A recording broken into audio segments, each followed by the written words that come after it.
So, what do we have here? Looks like something interesting happened. The Terfs are taking it to the streets.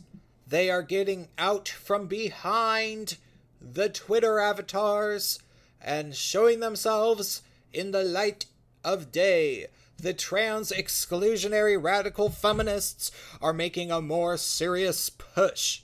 Remember just a few months ago when there were all these people on YouTube that were saying that the culture war is over and that feminism has been defeated and that the left has been defeated and that we should be talking about, I don't know, race realism and, I don't know, drama on YouTube, because that's like way more relevant. Like, we shouldn't be talking about identity politics anymore because nobody cares about identity politics anymore, blah, blah, blah, blah, blah. And we just, Prince of Queens, go to Candy Mountain, Prince of Queens. Your channel isn't important. Stop making the type of videos that you make.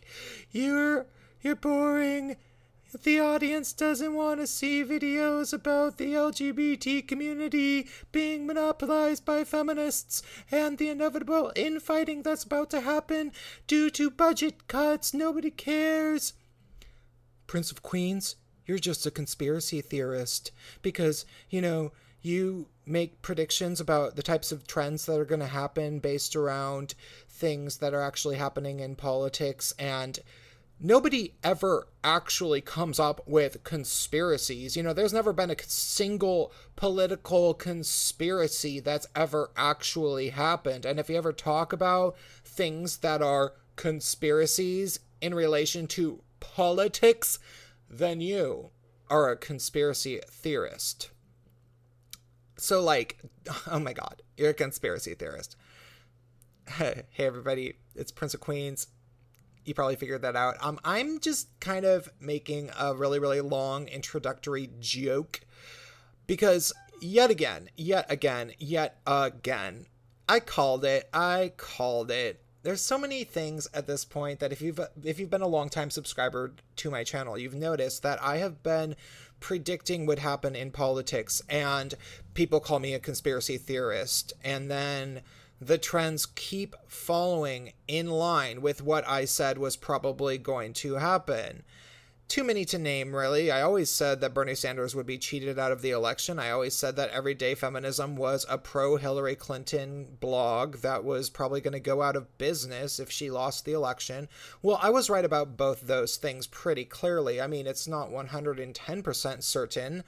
Hillary Clinton didn't say, sorry, I cheated Bernie Sanders out of the election, and Everyday Feminism never said, okay, we admit it, we were getting all of our money directly from the DNC and or the Hillary Clinton campaign. No, but let's face it.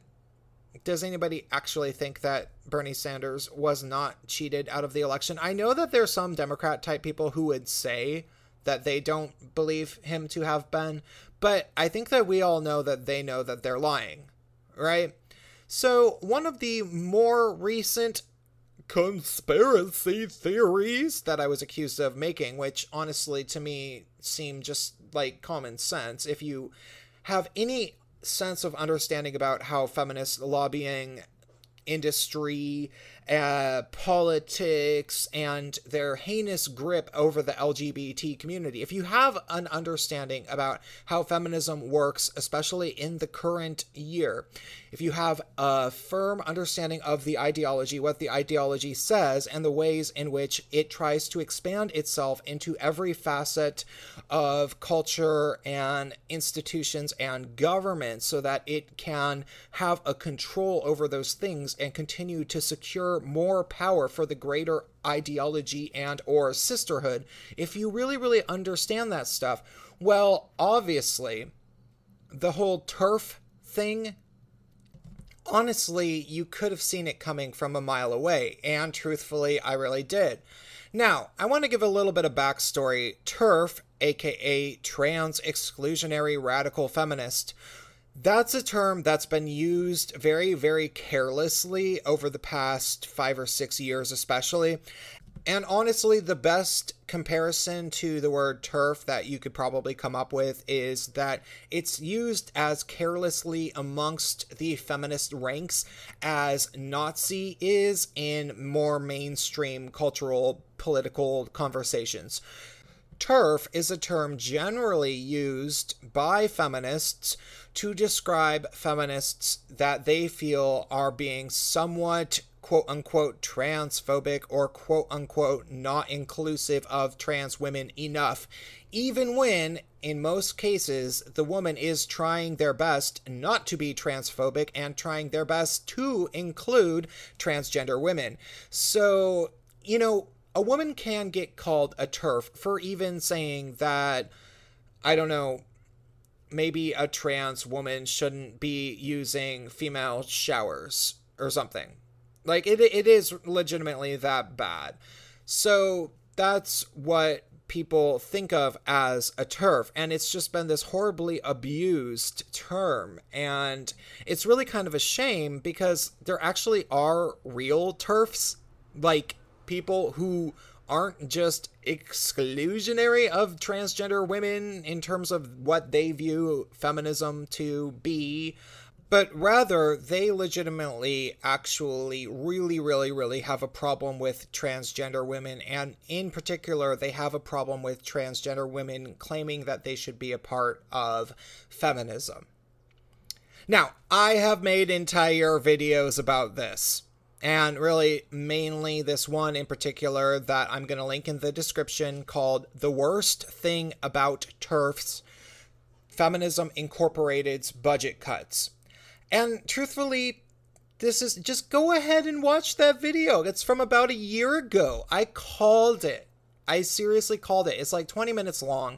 And the thesis statement of the video is basically that feminism is drying up in terms of their budget. They don't have a whole lot of money as compared to what they did a few years ago when they were trying to rapidly expand and take over basically the entirety of Western governments, and they thought that they were going to do it. Like, they were so delusional that they thought that they were going to win, and then everybody would be little feminist drones, and if you spoke out against feminism, you'd go to prison or something. Like, they thought that that was going to work, and that people weren't going to fight back against that tyranny. So at that time, sure, they wanted trans women to be involved in feminism. They wanted everybody to be involved in feminism. They were going to take over the world. It was going to be a hostile takeover. It was take no prisoners. Hillary Clinton was going to be the queen of the entire world. I don't know what would have happened. We dodged a serious bullet. And yes, it was not just in the United States. Of course, it was a global thing in Western governments, and it was largely over in the UK. But the thing is about the UK is that the feminists started losing power there first. There were multiple different elections that had results that were negative towards the far leftist type crowd. And in particular, a man named Philip Davies was elected onto the Women and Equality Committee in Parliament in the UK, which was basically some sort of a feminist lobby committee thing. I don't know that much about it. But then this man, Philip Davies, who's actually an MRA, who's actually a men's rights activist, got elected onto the Gender and Equality Committee, or whatever it's called. So feminists in the UK are starting to lose. And then you have to keep in mind that there's countless different career feminists. Like, these aren't actual politicians. These aren't people who have careers outside of anything besides basically funneling money directly into their bank account from taxpayer dollars. They spread these rumors that all men are rapists, and that there's this horrible domestic violence problem, and that we should prosecute more rapists, and that there should be more shelters for women, and that there should be more, I don't know, Duluth model counseling services that basically train men to believe themselves to be horrible abusers and blah, blah, blah, blah, blah, because the women who propagate these things actually directly financially benefit from them. It's nothing more than what Erin Pizzey, who founded the world's first domestic violence shelter in the entire world in the UK in 1971, she describes it as fraud. Basically, a bunch of women who largely have, according to her, massive personality problems and major abuse histories at the hands of men mostly, but sometimes not entirely. A lot of these women ended up deciding to infiltrate government with a man-hating ideology and were able to make it profitable by claiming that females were victims of men and then therefore you should give them money because they were going to solve the problem. And those women have been getting billions of dollars every year in the West to keep doing this. But of course they are losing power, right? So they were expanding for a while, now they're losing their power. So what do they do? What do they do? Well, they try to keep their money as best that they possibly can. But of course, they were trying to expand really, really hard. So they're going to have to close down a few franchises. Like, you have to think of it like this. Remember that, does anybody remember, there was an American franchise called Boston Market that was popular in the 90s. It was pretty good. It was basically a fast food restaurant that was slightly upper scale. Like, it was slightly better than fast food. And they expanded really, really rapidly. It would be like if all of a sudden there were 12 new Taco Bells in your town. And you're like, whoa, where did all these Taco Bells come from? Are they really that popular? Do people really like these? Well, what would happen if Taco Bell overexpanded and invested too much money opening up all these new Taco Bells? Well, they'd have to close a bunch. A lot of them would have to go out of business. So that seems to be happening. And one of the things that's happening with feminism, they tried to expand really, really rapidly and everywhere they possibly could, but now they have budget cuts and they have to close down shop in a few places. And one of the shops that they're having to close down is transgender activism. They can no longer afford to have transgender women be allocated a serious budget from the actual feminist budget because the career feminists want that money back to be for themselves. And so they are doing all sorts of stuff to transgender women and trying to make sure that transgender women know that they are not welcome. And this is yet another sign of this. I had been saying that this was happening a year ago, watch my other video, but it's amazing. Now they have this whole protest where back a year ago, most of the women that were doing this, like the feminist professional activists, were closeted about their hatred of trans women in terms of their own personal life. But I suppose desperate times come for desperate measures. Like maybe they're having to sell the house that they bought and they're like, oh no, we're going to come out and we're going to show our faces to make sure that we get more money than the transgender activist women because we need it. We just had to lease our car or something. I don't know. But that's really what it's looking like. That's what I predicted. And I think it's funny. So here's what I'm going to say. One of the main differences between gay men and lesbians, I don't want to say that lesbians and gay men are better or worse than each other. I will say that gay men are a lot more fun to be around. But I don't want to say that gay men or lesbians are nicer than one another, because while lesbians are generally rather humorless and some of them are really mean and everything, they can never quite match the pure viciousness that you can get from gay men. Like, lesbians can't beat the meanness that comes from guys that are on things like RuPaul's Drag Race. Like, you just can't. It just doesn't happen, right?